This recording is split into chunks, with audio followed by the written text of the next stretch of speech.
We will get this show started. Good? Yeah? Good. Thank you, guys. Let's do it.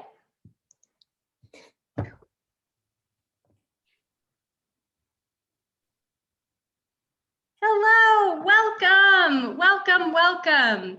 Thank you all for joining us today for this very engaging and fun conversation that we have called We Did It! Now what? A conversation with Neva, which is the National Independent Venue Association. This webinar is being brought to you through a great Colorado partnership with the CBCA, which is the organization I work for, the Colorado Business Committee for the Arts. And we are hosting this in partnership with SIVA, which is the Colorado Independent Venue Association, and our good friends at Levitt Pavilion, Denver. And you'll be actually hearing from their associate director in a moment because he'll be moderating our conversation today.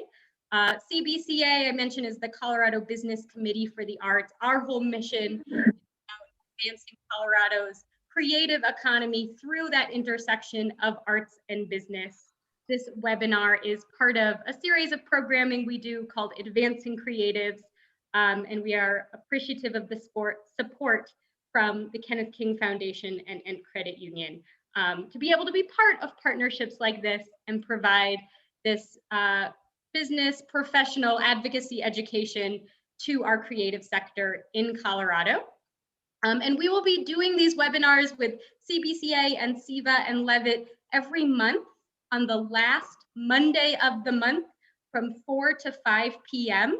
So you can start keeping an eye on that date and time on your calendar. We have some great ideas for some upcoming panels and workshops specifically for our music industry in Colorado and our venues in the state here. A few Zoom housekeeping items for those of you watching with us live today on Zoom.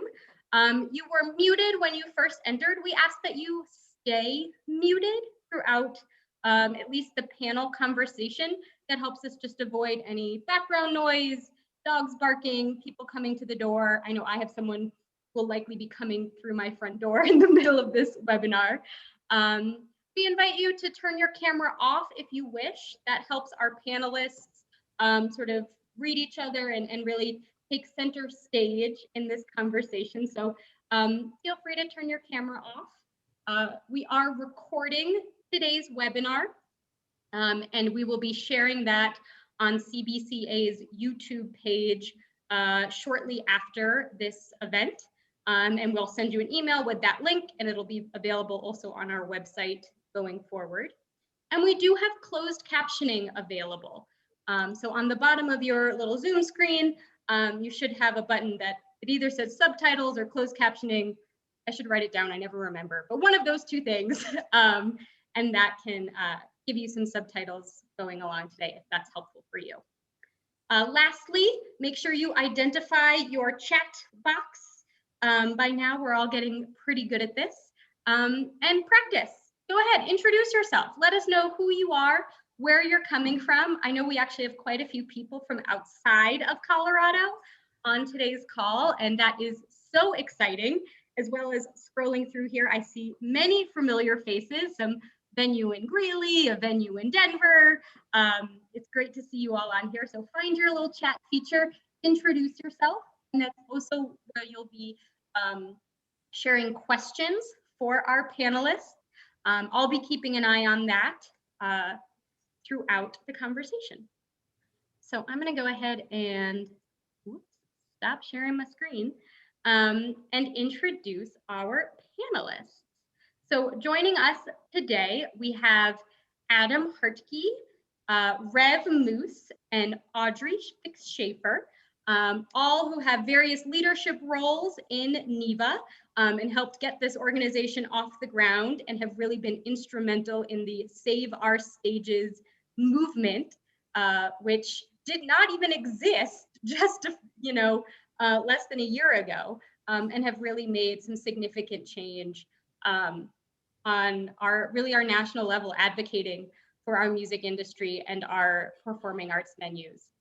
We owe them a lot of gratitude for the amount of hours that they have volunteered towards this effort. And today's panel will be moderated by Andy Thomas, who's the Associate Director of Levitt Pavilion, Denver. So that's all my notes. I'm going to turn it over to Andy to lead our conversation. Thanks you everyone for joining us. Great. Thanks so much, Meredith. And thanks to everyone for being on this call. There are a lot of familiar, I would say, faces, but most of you are not on camera right now, but I assume you're all in your pajamas as we're still at the tail end of our pandemic and it is a working day. But yeah, thanks. These are monthly webinars that we're trying to do around kind of various components of the music industry. We've had lawyers on, we've had talent buyers, we've had all sorts of people. So today we're going to discuss Niva. We're going to discuss the formation of it and how these people who started in the music business kind of parlayed into being lobbyists, into being spokespeople, and into doing some very important work. So in addition to being the Associate Director of Levitt Pavilion Denver and being on the founding board of SIVA, and I want to get to the bottom whether we all think it's SIVA or Niva or Neva or SIVA. We'll talk about that later. It's not independent or independent, but anyway, I digress. We'll get to that later. But in addition to all those things, I'm also an artist and always an independent artist, someone who supports independent music. So I want to start and kind of ask my panelists to introduce themselves and just tell me as briefly as they can, kind of their history with this thing we call independent music. So if we want to start with Adam, tell us about you and your history of independent music. Yeah, sure. I guess, you know, as a teenager, played in bands and went to shows and, you know, booked DIY shows. And then I worked at KJHK in college, which is a student-run radio station. And then, you know, moved back to Wichita about 15 years ago, started doing more DIY shows here and evolved into some buying a couple of small clubs. And then, you know, now I'm a co-owner of Wave, a 4,000 capacity outdoor and 600 capacity indoor space, and then Cotillion, a 2,000 cap ballroom. And then we do one-off events here and there as well. And I'm also the advocacy co-chair of Neva. Okay, we got one for Neva. That's good. Audrey, you want to tell us about your background? Sure. Well, first I'll just put it out there. It's Neva to me, but you can say it any way you want to. In my real life, I am communications director for I.M.P, which is the independent promoter in DC that owns the 930 Club and the Anthem, and we operate Meriwether Post Pavilion, which is an amphitheater, and Lincoln Theater, which is a historic spot. And it's a position that I adore. Before that, I was a corporate suit and was vice president of corporate communications for a Fortune 40 telecom, and made the leap because I didn't want to do that anymore. And I loved live music experience because that's when all my blood started to run around my body. And the idea of me getting to work in this for the last 14, 15 years has been a dream come true until March. And then the nightmare came true that none of us could have ever imagined. And I was lucky enough to get a phone call from the woman who's now the president of the board for, it wasn't called Neva yet, but it became Neva, and asking if I live in DC, do you know any lobbyists? And I quickly became involved in this ridiculous idea of getting federal legislation for emergency relief for our independent venues, promoters, and festivals. And then raised my hand asking if they needed someone to do PR and communications. And they said yes. So I've been doing that as well. And advocacy. Thank you. Mm-hmm. Moose, tell us about yourself. So I came of age through college radio. I think my actual introduction to independent music is somewhere around Audrey's left ear. Maybe somewhere back there is the first club show I ever saw. And my career took me in a number of different directions. I ended up running CMJ for several years, managing artists. I come from more of a marketing background than anything else. And I launched my own company, Marauder, about almost 6 years ago. And Marauder focuses on working with a lot of artists and companies and organizations and building out their North American profile through media and events and a number of different facets. So we brought Independent Venue Week to the States several years ago, and the national network of independent venues and promoters that we had been working with Independent Venue Week was what we rallied together in early March to be able to essentially say, we know something's about to happen. We're kind of feeling like, we're on the cusp of this. Everybody's confused and has a lot of questions. And it was from those then weekly conversations where Neva was born. And it is Neva. But again, you're welcome to pronounce it however you'd like, because we made it up, so it doesn't really matter anyway. Okay. I'll stick to that. But I want to, both you and Audrey have kind of alluded to this, and I did want to ask, kind of like, as a person who works in music myself, there was kind of like this transgression between, we were looking at what was going to be a normal year, and then things started to kind of like, get worse. They started to get kind of scary. So maybe, if one of you just wants to answer, at which point did this seem to be necessary, when we kind of thought maybe things weren't going to be as normal as maybe we wanted them to be? Does someone just want to talk about the timeline of like what was going to be prepared and how that transitioned? Well, the really frightening day for me was March 11th. You never forget where you were when your mayor sets a state of emergency. And I was in my dentist chair, by the way, never forget it. And that was our last show at the 9:30 Club. It was the Dead Kennedys, so I wasn't going to miss that.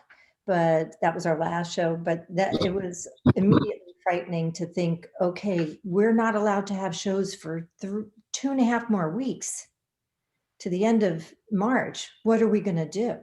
What are we going to do about our employees? What are we going to do about the food that's in the refrigerator? What are we going to do about all the bands that are expecting this gig? And so that's when it was really scary. But then it got scarier when the March 31st was not the end of the state of emergency. And at the beginning of, Moose held these town hall calls for, it was my first time on Zoom. I have a feeling it was most everybody else's. And we're about 75 people, 95 people joined from all over the country, where we could share what's happening in your jurisdiction, because geographically it was different all over. What are you doing about your employees? What about ticket refunds and so on? And it was a place for us to come together and share fears and ideas, and a way to like try to hold on to something in this storm that we knew was brewing and getting worse. So I thought it was pretty scary March 11th, and it's only gotten mostly increasingly scary since then. Yeah. Adam, do you want to talk a little about that? I knew that through the clubs that you own, you had started to make capital improvements.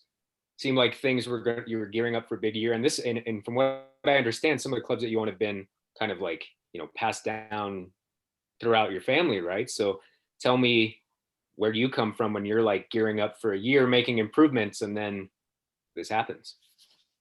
Yeah, I mean, it was devastating. I mean, we had a similar experience to Audrey. We were actually, my wife and I, who run Wave together, were watching our crew start to set up some production gear for an outdoor show that we were having at a little restaurant we were having breakfast at. And then we were about to go over and, start helping. And we got the call from the city that we had to pull the plug on the show that we were setting up for. And it's same thing. We were like, what does this mean? I think it was that day or the next day was the first IVW town hall on the specific topic, which was helpful because then we got insight from all over the country of what others were dealing with. And, and being in Kansas in the middle of the country, we were somewhat insulated from what was happening in New York and across the country. So it helped give us some insight into that. But, at first it was terrifying. It was, we did a bunch of capital improvements at Wave. We built an outdoor upper deck for our 4,000 capacity space. And at Cotillion, it wasn't handed down in my family, but my family worked, my grandparents worked there in the 60s when it was built. And we bought it from the family who my grandparents worked for. So the guy that we bought it from and his wife was the son of the man that my grandparents worked for, basically. We were a year into that, had a great year, did a bunch of facility improvements, just kind of updating it, pulling out the carpet that smelled like stale cigarette smoke from when smoking was still allowed and other stuff like that. But we kind of hit the brakes and started preparing for a month or two. And I mean, exactly how Audrey explained it. We were like, what are we going to do for the next few weeks? And we got to cancel all these shows or reschedule and whatever. But immediately, even prior to the town hall meeting, I remember I got a hold of my partner at the Cotillion that he's a day-to-day out there. And I was like, hey, we gotta start hitting up our friends in the government to help. I mean, they're shutting us down, essentially. They're gonna have to help pay for the losses we're about to incur. And so I called people on city council I knew and started talking to others within the local government. At that point, I had no thought of federal lobbying at all. It was like, how, the county's shutting us down, they have to pay us for this.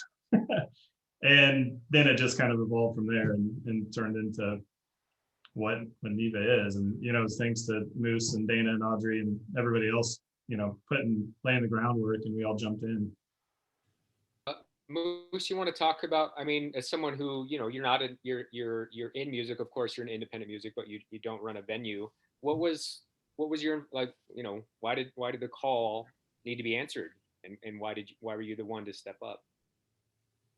I felt, the work we've been doing with Independent Venue Week, it was, it's a marketing initiative, right? Like it's an umbrella that everybody can kind of join under. And, Marauder's a for-profit business, and IVW as an initiative that we're running is set up to be a for-profit entity, but we've always run it as a service, right? Like it's a service to the venues. The venues don't pay to be a part of it. A service to the community. And we've tried to build programs into what we were doing that would be more beneficial to the operators, the owner operators, to make their businesses better. So we were building a lot of these community-minded networking opportunities through Independent Venue Week. We were trying to bring people together in their own neighborhoods and communities so they were less competitors and more peers. And that was something that we'd been working on for several years. So, the week before the first town hall, that Friday night before, was when South by Southwest was canceled, and so much of Marauder's business and the clients that we work with depend upon South by. So that was kind of the eye-opening. We have to figure out how to do something. So that Tuesday night, I mean, we had tried to do some plans over the weekend to be able to help fill empty rooms that we expected to be there, and hopefully help the bands that would no longer have, no longer be restricted. And then obviously it just looked like it was getting worse and worse. That Tuesday afternoon, I remember I was speaking with a friend of mine, and they flat out said, like, Moose, you got to do something. Like, like I'm in this position where I'm talking with all these people and ongoing relationships, and there's this kind of, ad hoc network that's been built out. And so that's what the first call was. And when the first call ended, I remember saying, like, do you guys want to do this again? And it was like, okay, well, then let's do it again the same time next week. And then that continued through the entirety of last year. I mean, I would say that the vision was to help. That was it. Like, that was the entire vision in the beginning. And much like what Adam said, I remember doing press early on, and the conversations were, well, what needs to happen? And the answers were the same. Like, the government shut down the venues. The government needs to be able to step up and figure out how to get this, how to get these businesses through this. And, you know, it was very clear as the first round of funding came through, and everybody on these town hall calls were all hopeful. Okay, well, this will happen, this will work. And then as soon as PPP itself was announced, and it was so clear that this wasn't going to be the solution that these businesses needed, that was when it became a, you know, now we're in it. And you know, that's when, you know, there was a smaller committee that elected its own board. And, you know, the first town hall where we said Neva exists was not even a full month after the first IVW town hall. Like, it was, you know, I think like April 8th or 9th or something like that. And the next week, only using the mailing lists that we had and phone calls, we had 450 members from, we started the next town hall saying we have, you know, 48 states and DC represented. Before the sentence finished, we had 49 states. And before that call ended, or maybe soon after, depends on what folklore you want to say, you know, we had all 50 states in DC. And then it just kept growing and growing and growing. This is kind of an abstract question, and I'm going to ask it anyway. And I'm not trying to offend anyone who's on here who might have some more stake in the game, but like, everyone that, you know, as you're trying to get this message out about, it seemed like there was a lot of conversation around, oh yeah, we're here too, don't forget about us.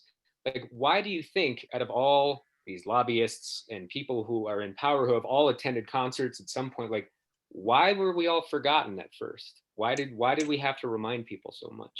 I'll jump in on that one. And I think it's because we in the music business have all, well, first of all, we have all been independent. We have not gotten together on anything in the past before, because we're a bunch of small business people that know our own communities. We know the music taste in our area, and we just put our nose to the grindstone. And when there's economic downturn, we recalibrate. So we've never had to reach out on anything, but we've never had anything quite as devastating as this. But now to answer your question about why did we have to explain to legislators, it's because we've never done anything to reach out before, because we've always wanted to have the community think of the magic that we provide. When people leave their troubles at the door, they walk in and they have the time of their life. And that's it. It's the magic. It's not about the sausage making. So legislators did not understand how our businesses worked. It was not their fault. We never told them before. We never had to. So that's why it took the 48 precinct captains that were set up for everybody to go in their local jurisdiction to explain to their senators and their representatives, hey, I'm here, this is my issue, we're hurting, and here's why. This is what we need for help that's different from what you've provided other industries that are able to open in some capacity or another, because we're still completely shuttered for the most part. Adam and Moose, I want to give you a chance to talk about that too. Adam, I guess I'll ask you kind of your thoughts on that. Is, you know, you testified in a subcommittee meeting, and it was a balance you had to do between, like, what we all have to do around music is it's an economic driver. It brings in money. Those are the things that, you know, you have to hear in that position, but also there's some intrinsic value. Like, what was your kind of thought when you did that about how to approach that and how the message was best conveyed? As far as messaging, I just do what Audrey tells me because she's brilliant. So, yeah, I mean, we had to really step back and take a look at what we mean, you know, and what we do and what we do for our communities. I feel like we just work, you know, and we go do the work, and then we go home and we enjoy it, and we exist in the shadows intentionally. You know, we're not the ones that are on the stage, and we don't want to be. We're the ones that are, you know, behind the scenes making stuff happen. And so, you know, it's not something that I think any of us really ever dove into head first on what do we mean to our community and what do we mean to the country. We all knew it. It was all very easy to figure out once we actually asked the questions, but to convince, legislators that were important, and to sell ourselves as, this industry that drives tourism and drives the economy and does all the things that we do.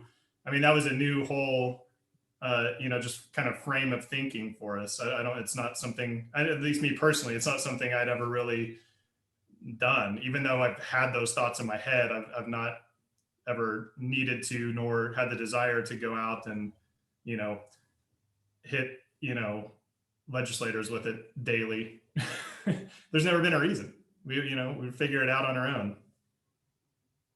So Yeah, I mean, yeah, it's as you said, like I've always said this too, that we it is an easy conversation because all of us understand the value. We've very rarely had to quantify it, but we know that it's there in a lot of different ways, and whether that is creative economy conversation or just music's badass, we all love music. So I appreciate the kind of combination of that messaging that you did get across. I want to step back a little bit, and maybe as we talked about these weekly calls, and Moose, you said we need to do something. So how did that transition from we're doing something, we're there for each other, let's do something? How did that impetus kind of turn into kind of SOS, or whatever we want to kind of say was spawned from that? The first group of people that kind of sat down and said, we have to figure out what to do and we're going to elect a board, you could not have picked a more specialized group of professionals that suddenly had a whole lot of free time and amazing networks and resources, right? So it was like, okay, well, this person over here is understands social movements, and this person over here understands speaking with the government, and this person over here understands databases and research. And it's like you could see like one after another. If you were going to put together your dream team, this was the dream team. Like this was the I know someone who can fill this opportunity that we have. Audrey jokes, when Dana from First Avenue called her, she needed somebody in DC that might be able to suggest some stuff, some lobbyists. Like this was the entire network. I know somebody, I can call somebody, they'll help us. And that's where everything came from in the beginning. It was just, we need to get this happen. We were all very motivated. And the truth of the matter is, had PPP functioned, none of this would have, happened. It probably would have been a couple weeks of phone calls, maybe some commiseration, and then, it just wouldn't have been needed in the same way. But I think that the issue here, the core difference, is that the way PPP in particular is set up is it didn't address businesses that have no reopening date whatsoever. So the venues being the first to close and the last to open with no realistic funding options was a death sentence. And I think that, we all saw that with no potential for reopening. At the time, if you can kind of go back in time and you remember, there was, I remember the ripples through when Live Nation and AEG canceled all their events in April and May. And everyone was like, what? Nothing until June? That's crazy. And then, I remember like Broadway, I don't remember what the exact date was, but maybe it was like January 1st or something like that. And we're like, this is nuts. There's going to be no Broadway until next year. And then all of a sudden, like you started hearing like, okay, well now nobody's even putting shows on a calendar. Nobody's even putting tickets on sale. Like all of these things changed over time. And that was while we were trying to fight to put together our plans. But these plans moved so quickly. There was no time to really take a breath and go, okay, if we're going to map this out, this is what it's going to look like. I mean, it was happening. It was consuming. And I shouldn't say past tense in that because it still is consuming, but at least in like that first week, those first 2 weeks, it was Like it was almost as if like the fire alarm was going off and people were running to get their buckets. That's what was happening. And Audrey and Adam, you want to speak to that? Audrey, some of the messaging around, like, as this is forming, what is this? What do we need? What are we asking for? Do you want to talk about some of that? I think you're still muted. I find it kind of funny that Moose said that first couple of weeks, because that's not true. The first really 10 months were 12, 14-hour days, weekends. We had Dana, who's, I think he was on here. She's so full of energy and ability to form groups of people. And she had our advocacy team, we had Zooms calls Monday, Wednesday, Friday, and Saturday every week. And I probably was on Zoom calls like everybody else for probably 7 hours a day with all different groups. But in terms of messaging, one of the things, and Dana's the one who came up, I'm pretty sure, with the first to close, last to reopen phrase, which made people stop and realize, oh wait, this is different than a retail shop that can send sweaters to me if I just order it online, or a restaurant that can do takeout and delivery and pickup if that we had no ability to make any revenue while this whole shutdown was happening. But I think one of the crucial parts of that helped us to explain our industry, that made elected officials motivated to help us in a time where everything's so bipartisan, and we are nonpartisan, and we knew that we needed to appeal to both sides of the aisle in order to get a law passed, because that's what we needed to do, is to get a law passed. And I think one of the crucial pieces of information that we were able to share was a study that was out of Chicago that showed for every dollar spent at a small music venue on a ticket, $12 of economic activity was realized by area businesses. And so that when you buy a ticket to a concert, then you grab friends and have dinner beforehand. You'll walk across the street to a pub and talk about the show after. We're a big part of tourism, so we'll bring people to town because we put that show on, or that performance. And what was so crucial about that is it let legislators know, if they give us the means to be able to hold on until it's safe for us to reopen again fully, we can be part of the economic renewal when the time comes. And that said, what was in it for them is that their communities will come back. The alternative is, if they let us go under, then we're a boarded up building, and that will beget more boarded up buildings. And that was a pretty frightening sight. We also utilized just surveying our members. And one of the questions is how long will you be able to hold on? Let me rephrase it differently. If the federal government did not provide emergency relief, 90% of our members thought that they would not make it and that they would be shuttered forever. And that's 9-0. And that was, it was a gut punch, but it made perfect sense. How do you continue when you have no revenue and enormous overhead? You just can't do it forever. There's no amount of being a creative, determined business person that can wave a wand of magical money. We needed help. And thankfully, we were able to get, I think it was 230 co-sponsors on our piece of legislation that was bipartisan in both chambers in a year where there was not a lot of coming together on Capitol Hill, as you know. I want to, like, if there was pushback on this messaging, A, what's wrong with that person? And B, like, exactly. Was there pushback, and what was the pushback? There was no pushback. Like, what's there to push back on? Honestly, we didn't get pushback. This was more about us educating and them coming along and understanding. Yep. And everybody cares about their local downtown, whether in a big city or a small town. And if you're a rural place, and the one arts facility that you have is a performing arts center, that is absolutely vital to your community in terms of what it's like to get to live there, and you still have that that outlet, but it also brings people to your community. People understood that we're important to the fabric of their towns financially, but then also as a component about having an enjoyable life. But there wasn't really pushback. Adam, would you agree?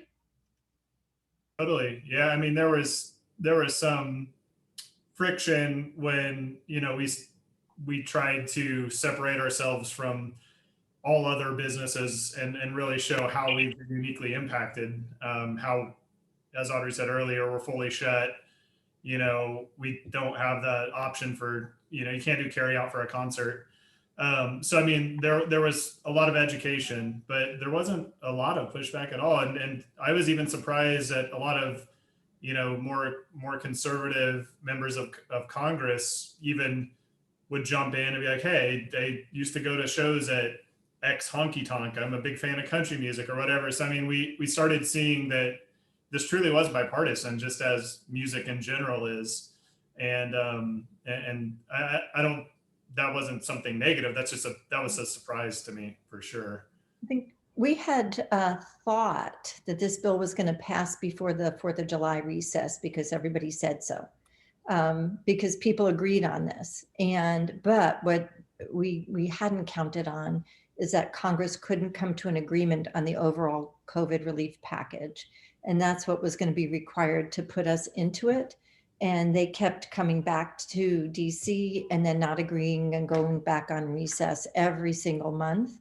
So it was more about them coming to terms with one another on how to help the country during this pandemic, rather than whether our part of the bill, the Save Our Stages Act, was to be passed. And you know, having really key champions on both sides of the aisle, Amy Klobuchar from Minnesota, who's a Democrat, and John Cornyn from Texas, who's a Republican, that was really key, because then both sides of the aisle were saying, oh, well, if they're on board, I'm going to take another look.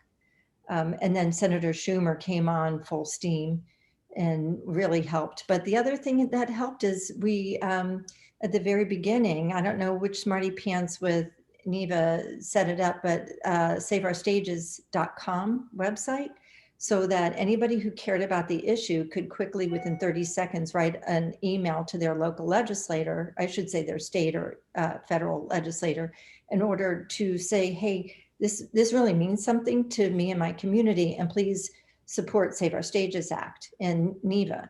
And we were told in the beginning, oh, if you get 50,000 emails, that'll be really good. You'll be letting people know that you exist and you have a voice. And we have now more than 2.1 million emails sent. So it was also the development of the grassroots campaign, and also getting artists on board to use their voices and their platform to let America know that this is really important. And it's going to be crucial for this part of the music ecosystem to exist when the world opens up again, or they won't have a place to play and new bands won't get discovered. Yeah, one of those efforts, you know, speaking of artists and how artists became involved, we do have a couple questions coming in, which is great. So if you have questions, please type them into the chat. And I think after this last question by me, we'll start to open that back up. But we had support from artists, and that was proven by the, you know, the Save Our Stages Fest, the SOS Fest. As an outsider, somewhat outside observer, I was reminded how Foo Fighters, Miley Cyrus, the Roots, all these people that were involved, like, started small, started in one of these venues. And I think it helped to remind people, yeah, if you just like going to a large arena and seeing the Foo Fighters, they started at the Roxy, they started at the Troubadour, they started at the 930 Club. Dave Grohl probably literally played the 930 Club. How did that come about, and how did those artists get involved? You know, the beginning of that conversation was much like what Audrey said, where we were expecting this all to pass sooner. The very first conversation we had about artists was probably with our lobbyist, Aiken Gump, and they said, it would be great if you could get a couple high profile artists to be able to speak on your behalf. And though we've never talked about it, I think the overall idea was, yeah, that would be great. But, you know, who's going to call up all these rock stars and say, can you please say something nice about us? Because that's not the way that these businesses have operated. And, you know, usually if you're calling somebody up, you're asking them to help with a local benefit show, or it's for another need. It's not for you, right? So when these requests started going out, the early support really, I would say it was hand in hand, right? So on one hand, we were reaching out to people and saying, hey, could you put in a good word for us? We're trying to put this formal letter together. And then on the other hand, we had people that were reaching out that we weren't connecting with at all, that were saying, we're doing a fundraiser for you. We're going to be selling a limited edition merch or a mask or whatever it is. And I remember the early ones were Kill Switch Engage and Foo Fighters and the Kills. And, you know, like these are people that just like reached out of the blue saying, we're doing this thing. We didn't even have the mechanism to accept their donation at the time. So, I mean, like, that's how, like, I would say to some degree, it was calculated. To another degree, it was thrown upon us, you know, to be able to get that support. And as you reach out, you know, you speak to one manager or one booking agent and you say, I'm reaching out specifically to try to get this one person. And they're like, well, our entire roster will sign. And that's what we saw across the board. I think that was probably the real turning point where we realized that we weren't in this alone, that we had a broader community that was not just going to vocally support us, but aggressively support us. They were doing the press. There were op-eds and TV interviews and you know, things that I would say, you know, press conferences that they've offered to do, and they continue to offer to do. And I think it's that giving nature of the people that we've been fortunate enough to work alongside with that's been making this possible. Adam, you wanna say anything about that? No, I think Moose nailed it. That was it. I mean, yeah, we a lot of us started reaching out to artists, you know, after that initial wave of those who reached out, and you know, there's so many artists that so many of us have more of a personal connection with, that, you know, we're more than happy to jump in, you know, and help. I mean, it speaks to, you know, the very unified nature of our industry. One that's been really awesome to see, that we always, again, kind of knew was there, but hadn't seen it demonstrated at this level. You know, but when asking, I mean, I asked a handful of artists and others asked more. And the ones I asked were like, yeah, totally. Yeah, I'm in, let's do it. Didn't even think about it, you know? And so, yeah, it was amazing to see that support for sure. I don't remember it as fishing in a barrel like you two do, which is great. But what we did is to also we also partnered with other organizations that wanted to support us. So we went to the RIAA, and Spotify helped us, and the National Independent Talent Organization. It's talent agents, so who represent those artists. So it was a matter of also going to other entities that wanted to help and could. And then also there, like everything else with Neva, a committee was formed. And there was a gentleman, Patrick Wilson, who's normally booking shows, and he too was not able to book shows like everybody else. So he helped drive the committee. And it was really important for us also to make sure that the artists that were involved were from every genre, every walk of life, diverse, and that represented what the industry is. Yeah, No I mean, it was opera, definitely. though. I don't know why we never got any opera singers. Well, Yeah, we'll have to form a committee for that. But you know, like Audrey, it wasn't that it was easy, right? It was the same thing. It was all about education. I think the same thing with the politicians. It's so difficult to get to the person that makes the decision. that's able to hear you out, that's able to weigh, is this something that's important to me or is it not?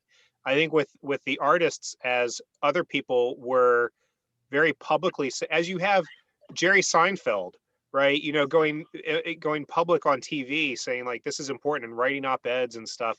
It makes it a lot easier for somebody who would maybe consider themselves apolitical to want to join in. And I think that's difficult from the artist side. For the politician side, yeah, I think Senator Schumer coming on board was sort of the kind of the calling card to everyone else that like, look, this is happening. You either are signing on yourself, or you're going to be known as the person that didn't want to support your local, you know, businesses. And we saw a lot of people come on board, a lot of politicians come on board after that too. Yeah.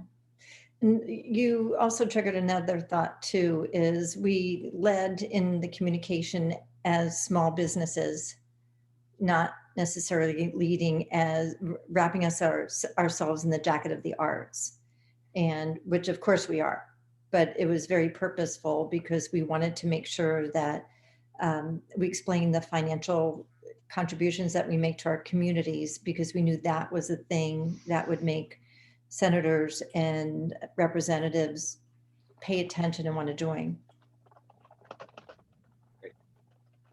This has been great, and I know that's like a lot to discuss all the work you did and condense it down into 45 minutes. So I appreciate all this. But having now discussed kind of how we got here, now that we're here, what is Niva focusing on? What's next?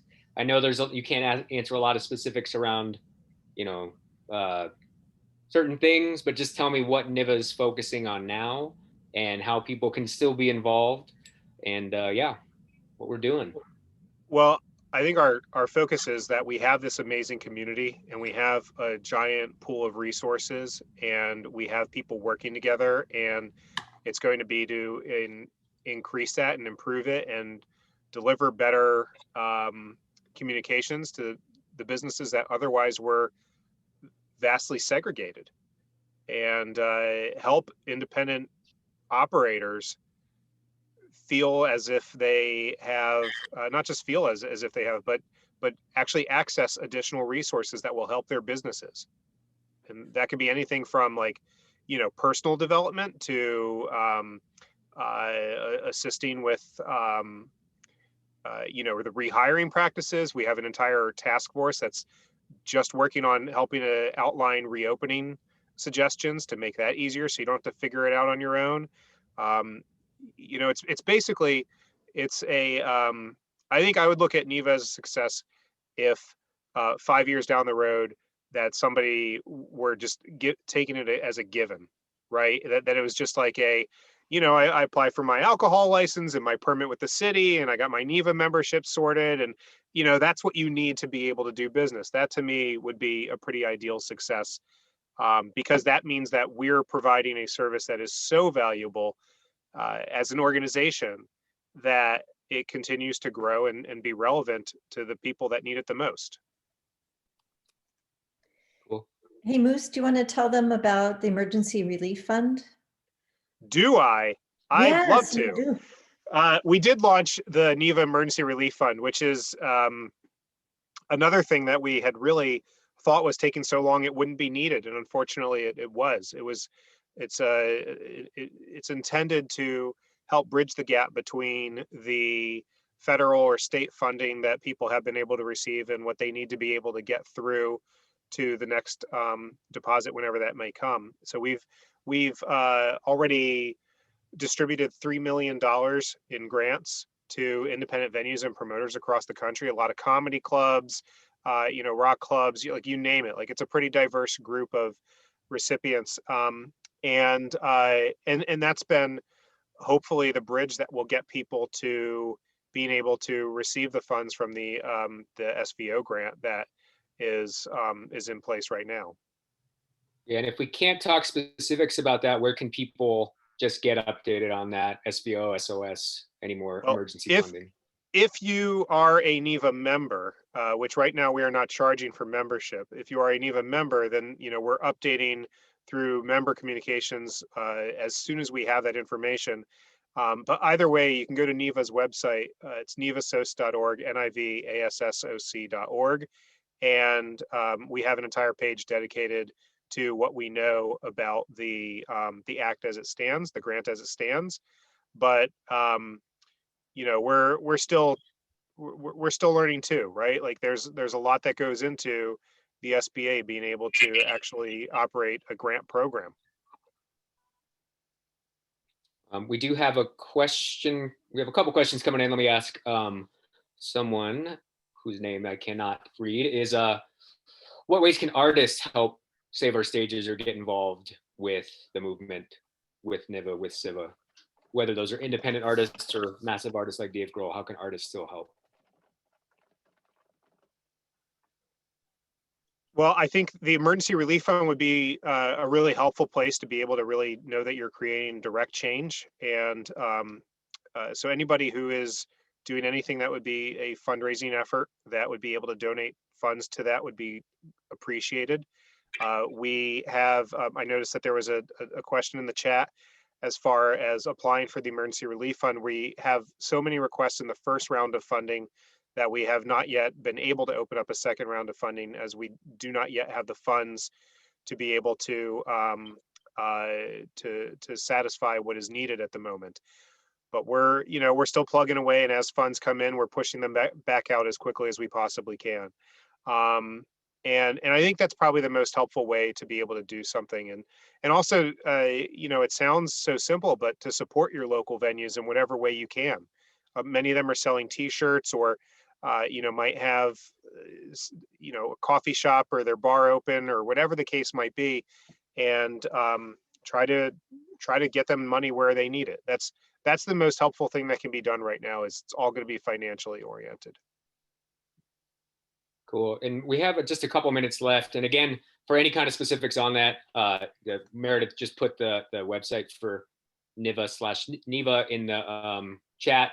There's also a newsletter that you can sign up for, and you can get updated on that. So please do that for any more specifics on these types of things. But I think we'll wrap it up here pretty soon. I guess want to go down the line and ask the panelists, in your best estimation, like what does live music look like this year? Adam, you want to tackle that one, or Audrey, you want to, or I guess in the future, this year into the future, what's it going to look like?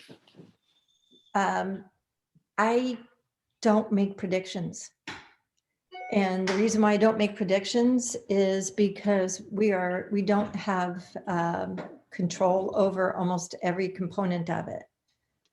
We need vaccines to be administered to people, and that is crucial. There are folks that predict that maybe in the summer there'll be outdoor venue activity, and that will be wonderful. Some people think by the end of this year there'll be indoor stuff. I don't make any predictions because I don't know. I didn't expect anything that happened last year to happen. So there's no, I do wonder what Las Vegas says about it, if they're taking bets. Adam or Bruce, you want to try to predict the future of live music right now accurately, 100% accurately? I don't want to predict, but I'm looking forward to a time when it's safe again. And I think once we know a little bit more about the vaccine rollout and about how people react to the vaccine, and how this virus affects everybody, and hopefully we'll see the numbers start trending down, and the infection rates going away, and people are healthy again. So hopeful that maybe late summer, fall, we can maybe do something, but I'm not betting on it, and I'm not banking on it. So I just feel like in 2022 and beyond, maybe we're going to see a big surge of events and live music again, and we'll go into a roaring 20s and have a nice recovery. Hopefully by then. That's kind of where I'm at. Moose, since you're a reverend, that means you can see the future. So please. Yeah, I think I can accurately see the future, and it's basically going to be the entire world in one giant shirtless mosh pit, all licking each other and sweating on each other. And that exact date, eludes me, but that's pretty much what I see the future being. Yeah, I'll see you there. I'll be there, first one. Well, I don't want to get overly hokey, but I do want to say, like, I think it makes all of us who are involved in this business like feel a lot better knowing that we kind of had Niva at our back. You know, when we were all kind of, I think all of us felt we were all separate and kind of floating. And I think this collection has kind of given us a lot more kind of hope for the future. So thanks for all your work on behalf of all of us that run venues. I think it, you know, regardless of what their future holds, we can feel a little better about it. So I think I'd say from everyone who runs music venues on this call, thank you so much. And do we have any more questions through the chat? Or if you are feeling bold, you can definitely unmute yourself and show us your camera. I'd like to thank you, Andy, and Meredith, who did a really great job. I mean, Andy did a great job with moderating this, but Meredith, thank you for having us as your guest. It's really nice to be welcome in this community. So thank you. We had to meet each other this way first before we're awkwardly shirtless jumping up against each other at the 9:30 club. I'm out. It's just a detail. Oh, heck Audrey. no, that's not happening. You know, one thing that's so cool about this is just looking through the names and seeing all of the people who are involved in Neva on this call. And that's what the power of this organization is about. It's about bringing these people together, and we support each other all the time. And thank you to everybody on this call that's worked with Neva. There's a lot of us on here, and it was not easy work. And Audrey and Moose and Adam and Dana are badasses. You're a badass too, Chris, and I love you. Thank you. Yeah, Chris, there was a lot of Colorado love on you know, that made it possible for us to be able to have the Neva Emergency Relief Fund. So that, you know, Chris and Lisa, you know, Galdis, you know, were key in being able to help us be able to bring that to life. Mutual love platform. And you know what? We've never met in real life. No, And no. that's going to be so crazy great. That's when what I it gets said. to happen. Shirtless and moshing and sweating. That's No. exactly how I predicted. I'll tell you what, I vote that everyone picks their own attire choice. Pretty sure we just did. Audrey, you wear whatever makes you comfortable. No pressure. Thank you. Thank you all. This is, I mean, we could just sit here and talk about how amazing everybody is all night. I would love that. But I just wanted to pop on and just as a note of gratitude, echo what Andy was saying to our amazing three panelists here, Rev, Moose, Adam, Audrey, and Andy for leading the conversation. Thank you for sort of sharing this story and this message. And for all of you watching live on Zoom or watching this later on that were part of the Save Our Stages movement in a big way, spending hours and hours and hours on Zoom as a committee member or as a co-chair, thank you. Or as a small way, if you were one of those over 2 million people, myself included, who went online and sent an email to your legislators and reached out, we all clearly made a difference and elevated the voice of our artists and our music industry and our venues and elevated that value to our legislators and the powers that be in our community. It was a huge effort. So thank you all for joining us, for being part of this conversation today, and for continuing the good work on support of our music community and our venues in our area. So that's all I have. Thank you all for joining us, and have a good rest of your evening. Thank you. Thanks all. Thank you. Thanks, Andy. Thanks, Meredith. Yep. Thank you.